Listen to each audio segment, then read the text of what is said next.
Ini adalah episode ketiga. Pada 2 episode sebelumnya, kita sudah menjawab 3 dari 10 argumen yang selama ini membuat kita yakin bahwa bumi berbentuk bola.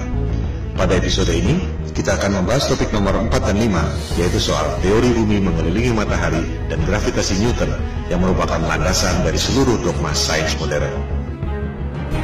Kita mulai dengan topik keempat, tentang persepsi bahwa Galileo membuktikan teori heliosentrik atau bumi mengelilingi matahari. Manusia sudah ribuan tahun mengamati alam semesta. Apa yang mereka lihat adalah sama dengan apa yang kita lihat saat ini jika otak kita tidak dijejali dengan berbagai propaganda sebelumnya. Jangan sekali-sekali meremehkan para astronom kuno, karena mereka lah kapal laut bisa menyeberangi benua tanpa kompas hanya dengan melihat formasi bintang. Zodiak yang Anda pakai sekarang merupakan hasil pengamatan mereka. Mereka mampu menghitung gerhana secara akurat.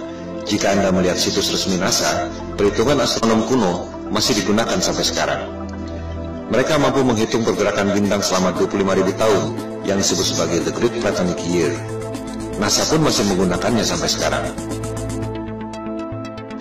Jika kita melihat langit, kondisinya persis seperti di planetarium. Bahwa kita dan bumi ini diam, bintang-bintang berputar mengelilingi kita pada langit yang berbentuk kubah.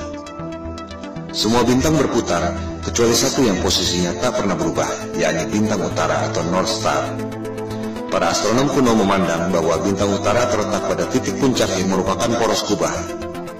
Itu sebabnya bintang utara posisinya tetap, dan bintang-bintang lain posisinya berputar. Kondisi bumi datar dengan langit berbentuk kubah merupakan kosmologi yang umum pada agama-agama besar di dunia.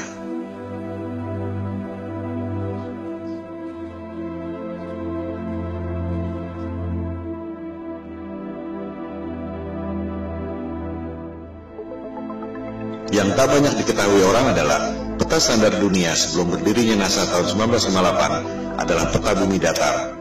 Silakan Anda buka situs Boston Public Library. Anda akan menemukan peta seperti ini. Judulnya, Peta Standar Dunia yang Baru. Ciri-ciri peta bumi datar ialah pusat lingkaran adalah kutub utara. Oleh sebab itulah jarum kompas selalu menunjuk arah utara, yaitu ke pusat lingkaran bumi. Posisinya persis di bawah bintang utara tempat semua bintang berputar, seperti yang telah dijelaskan tadi.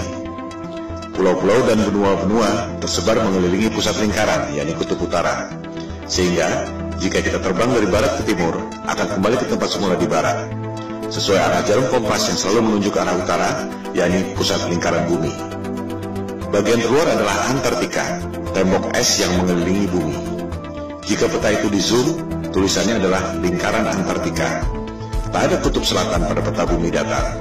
Antartika bukan benua, melainkan tembok es yang mengelilingi bumi.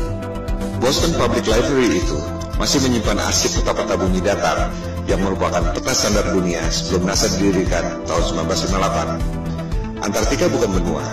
Jika di zoom, tulisannya Impassable Ice atau tembok es yang tak dapat dilewati. Kita akan membahas soal tembok es Antartika ini pada episode berikutnya. Juga akan dibahas bagaimana USGS, United States of Geological Survey, lembaga paling kredibel di bidang geologi dan ilmu bumi, membuat peta bumi bola berdasarkan peta bumi datar. Anda bisa cek sendiri di situs USGS. Pembuatan peta bumi datar menjadi bumi bola disebut azimuthal equidistant dengan menggunakan rumus matematika yang dibuat oleh Al-Biruni, cendekiawan Muslim 1000 tahun lalu. USGS menerangkan bahwa peta bumi datar merupakan dasar yang akurat untuk membuat peta atlas nasional Amerika Serikat, untuk mengukur jarak penerbangan dan menentukan arah antena. Bahkan, disebut pula bahwa peta bumi datar merupakan dasar pembuatan logo PBB tahun 1945. Inilah realitas peta dunia sebelum dibentuknya NASA tahun 1958. Silakan Anda perhatikan logo PBB. Kutub utara adanya di tengah lingkaran. Benua-benua mengelilingi pusat lingkaran. Tak ada kutub selatan alias Antartika di logo PBB. Yang ada ialah tembok es yang mengelilingi bumi datar. Anda pun bisa cek sendiri video resmi yang diterbitkan oleh Gedung Putih Amerika Serikat. Terlihat di situ ruang rahasia Presiden Kennedy yang menjabat sampai tahun 1963 menggunakan peta bumi datar di ruang kerja rahasianya. Kita akan membahas hal ini pada episode 4 setelah episode 3 ini. Kembali pada kosmologi bumi datar. Teori bumi pusat alam semesta ini disebut geosentrik, menjadi bagian dari sains sejak dipaparkan oleh ilmuwan Yunani kuno Ptolemy Ia menghitung dengan rumus matematika secara cermat tentang pergerakan benda-benda langit mengelilingi bumi. Perhitungan Ptolemy sangat akurat, sampai sekarang masih sering dibuatkan model komputernya. Hasil pergerakan planet-planet mengelilingi bumi menghasilkan pola yang disebut geometri suci atau sacred geometry, the golden ratio. Ketika itu, manusia menempatkan scientia atau pengetahuan di bawah sapientia, divine wisdom. Demikian halnya dengan penerus Ptolemy, yakni cendekiawan Muslim Ibnu Sina. Ia mengemukakan tesis tentang langit ketujuh dan seterusnya sebagai lapisan kubah celestial atau kubah bumi itu. Dari pola pergerakan benda-benda langit seperti itu, kita tentu berpikir bahwa pasti ada kecerdasan ilahiyah, Tuhan yang Maha Kuasa, yang membuat ini semua. Bahwa ruh dan kecerdasan kita berasal dari atas, yaitu kecerdasan transendental. Hal itu yang tak diinginkan oleh sains modern yang mempropagandakan bahwa alam semesta terjadi secara acak atau random. Kecelakaan kosmik dalam galaksi mati yang tak bertuhan, di mana kecerdasan Anda berasal dari bawah, yaitu evolusi dari submolekul. Teori bumi mengelilingi matahari juga sudah ada sejak 2500 tahun lalu. Teori ini dikemukakan oleh penyembah dewa matahari, Martianus Capella. Sains barat menganggap teori bumi mengelilingi matahari dikemukakan oleh Copernicus dilanjutkan oleh Galileo.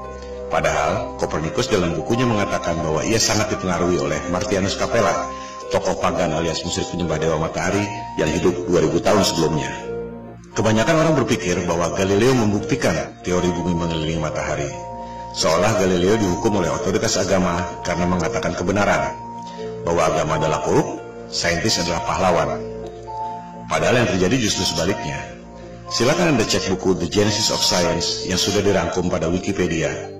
Otoritas agama memberi kesempatan pada Galileo untuk membuktikan teorinya. Justru Galileo yang gagal membuktikannya. Pembuktian saintifik yang gagal dilakukan oleh Galileo ini disebut stellar parallax, yang masih dilakukan orang sampai sekarang. Sederhananya seperti ini. Jika Anda berdiri di posisi A, melihat pucuk pohon C, akan terlihat bahwa pucuk pohon C itu seolah berada di depan tebing X. Jika Anda berdiri di posisi B, melihat pucuk pohon yang sama, akan terlihat bahwa pucuk pohon C itu seolah berada di depan tebing Y. Padahal sebenarnya pohon dan tebingnya tidak berubah. Yang berubah adalah posisi dan sudut pandang Anda. Analogi sederhana itu diterapkan pada sudut pandang kita lewat teleskop jika betul bumi berputar mengelilingi matahari dalam 12 bulan. Ketika bumi berada di posisi A, katakan pada bulan Januari, kita melalui teleskop akan melihat bintang C, posisinya ada di depan rasi bintang X. Setengah tahun kemudian, misalnya pada bulan Juli, kita melalui teleskop akan melihat bintang C, posisinya ada di depan rasi bintang Y. Sederhana bukan? Pengujian stellar parallax ini yang dilakukan oleh Galileo dengan menggunakan teleskop. Hasilnya gagal. Rasi bintang tidak berubah. Artinya, buminya diam, tidak berputar mengelilingi matahari. Hal ini yang tidak diajarkan di sekolah. Seolah-olah Galileo dihukum karena menyampaikan kebenaran. Padahal ia gagal membuktikan teorinya. Galileo marah dan menyerang Paus Urban VIII lewat buku Dialogue Concerning the Two Chief World Systems. Jadi, sebenarnya ia dihukum karena pemberontakan politik, bukan karena sains. Disinilah kebohongan sains modern dimulai. Teori bumi mengelilingi matahari diajarkan di sekolah-sekolah Eropa sejak abad ke-16, meski sebenarnya belum terbukti. Bahkan ketika itu belum ada teori gravitasi. Ini merupakan konsekuensi politik Eropa abad pencerahan yang ingin lepas dari otoritas agama. Percobaan stellar parallax ini terus dilakukan sampai berabad-abad kemudian.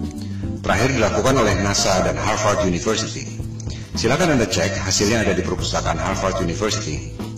Seiring dengan kemajuan teleskop, dilaporkan bahwa terlihat posisi bintang memang dan Harvard University. Silakan Anda cek, hasilnya ada di perpustakaan Harvard University. Seiring dengan kemajuan teleskop, dilaporkan bahwa terlihat posisi bintang memang berubah. Masalahnya, yang separuh bergerak ke kiri, yang separuh lagi bergerak ke kanan. Fenomena ini disebut negative parallax. Artinya apa? Artinya tak mungkin bumi mengelilingi matahari jika bintangnya bergerak berlawanan arah. Artinya, buminya diam, posisi bintang-bintangnya yang berubah, separuh ke kiri, separuh ke kanan.